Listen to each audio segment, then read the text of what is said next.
喂，富華哥，翻到樓下做咩唔上樓啊？唞下先，唞下先。阿嫂問我啱先有冇見到你喎？鎖住門做咩啫？解鎖啦，等我入去陪你傾下偈。你企喺度傾得啦，冇搞喎，冇搞。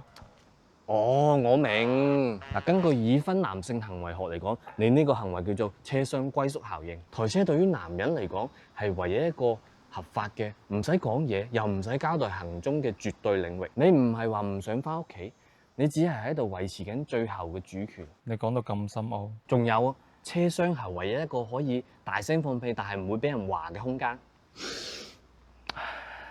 你拖延完全合理，其實唔使解釋。根據博弈論嚟講，最佳嘅策略就係等阿嫂沖完涼嗰陣時，敷緊面膜，你再靜雞雞咁攝入去。我明。我落唔到車啊！個中控鎖全部壞晒，4道車門鎖實，淨得呢個窗係開緊嘅咋。我半個鐘啦，已經等咗啊！即係你韞住喺度㗎？係啊，我仲等緊收車師傅啊！佢而家先喺安居樓嗰頂開電雞過嚟，仲話要等20分鐘。咁你頭先又話唞下氣？唔通我同你講我韞喺度車度咁瘀咩？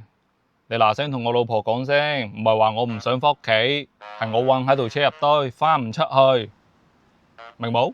同埋咩啊？可唔可以俾住胸針我？我頂唔住啦！